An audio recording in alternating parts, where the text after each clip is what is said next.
Men are constantly reaching out to me asking the exact same question. What do you think, Mindy? Should I give up or should I continue to fight for my marriage? And then they ask me, well, if I fight for my marriage, what do you think the chances are? What do you think the odds are that she's going to be able to fall in love with me again? That she's going to want to work on things? What do you think, Mindy? What are the odds? And I tell them, I say, whoa, take a step back for a moment. I don't personally have a magic crystal ball. I can't predict the future. But what I can say for sure is that your odds will 100% be zero if you don't grow in your love communication style. And if you really don't learn how to communicate love in the way that she needs in order for her to be emotionally filled up. But you're still asking yourself, well, should I try? Should I give up or should I fight for my marriage? And guys, I'm a hopeless romantic. I 100% believe that you should always fight for the person that you love. But there's a caveat to that.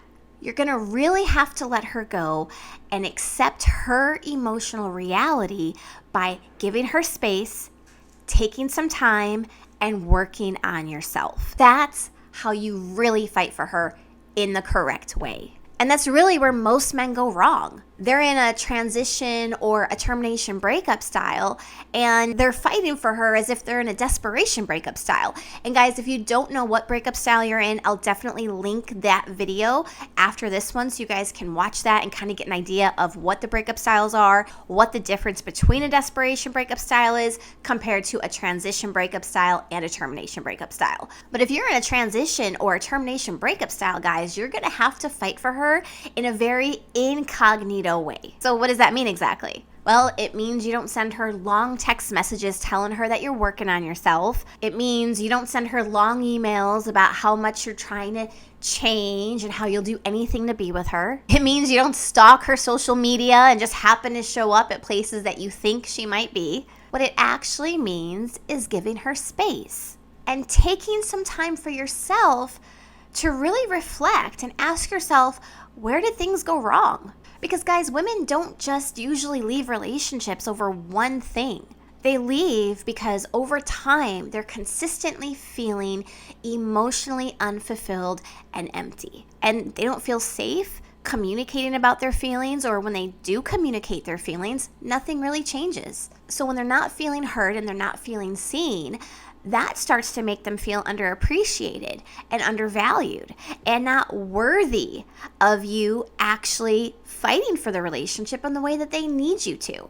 So when you start to make them feel that way consistently over and over again, they're getting accustomed to the same habits and the same behaviors with absolutely no change, because there's no follow through. And then emotionally for her, the relationship either becomes really overwhelming or very empty. So yes, you should absolutely fight for your marriage, but you have to do so in a way that's going to release the pressure and in a way that you're actually addressing the root causes of the issues, not scrambling to try to find some quick fix. Because when you get to the point when she's ended the relationship, maybe she's filed for divorce or you guys are going through a separation, you've moved out, at that point, there are no more quick fixes.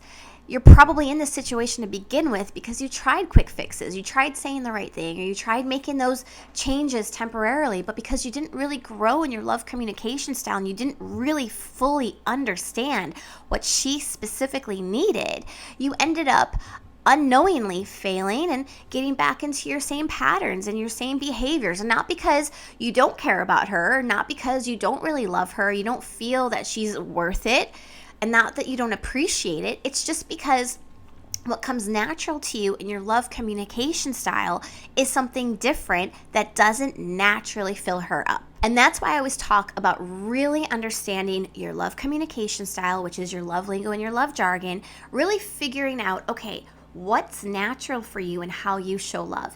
And in the way that you naturally show love, is it resonating with her? Because 9 times out of 10, it's not just the fact that there was no emotional safety in the relationship or there wasn't any leadership in the relationship. It all stems back to the fact that the way you were naturally communicating love was something that didn't naturally fill her up. And it's not just you, vice versa. Oftentimes the woman is also not filling you up in the way that you need to be filled up. And because of that, you don't have the bandwidth to want to put in this extra effort to do what she needs you to do because you're already drained on your own. So that's why it's really important, guys, to really understand what comes natural to you in the way that you show love. Are you leading the relationship in the way that she needed you to lead the relationship? Is she feeling a safe place to come in and express herself where you are validating her feelings and you are creating a safe place? But not just that you're also putting in the action and implementing what she actually needs to stay in the relationship. So if you're willing to do that and you're able to do that and you're able to be incognito and really work on your love communication style, I say yes, go for it. Fight for the relationship, but do so in a way where you're not pressuring her, you're not sending her thousands of text messages, you're not going out of your way to try to get her attention, because all that's going to do is push her further away. I hope this video was helpful, guys. If so, definitely hit it a like and subscribe to the channel for more videos like it. And just quick announcement, I wanted to let you know that my masterclass is now open, the 5-step system to resetting your love communication style to rebuild your relationship. So if you're really trying to rebuild your relationship right now, definitely check that out. As always, everyone, stay happy, stay healthy, and let's really focus on falling back in love.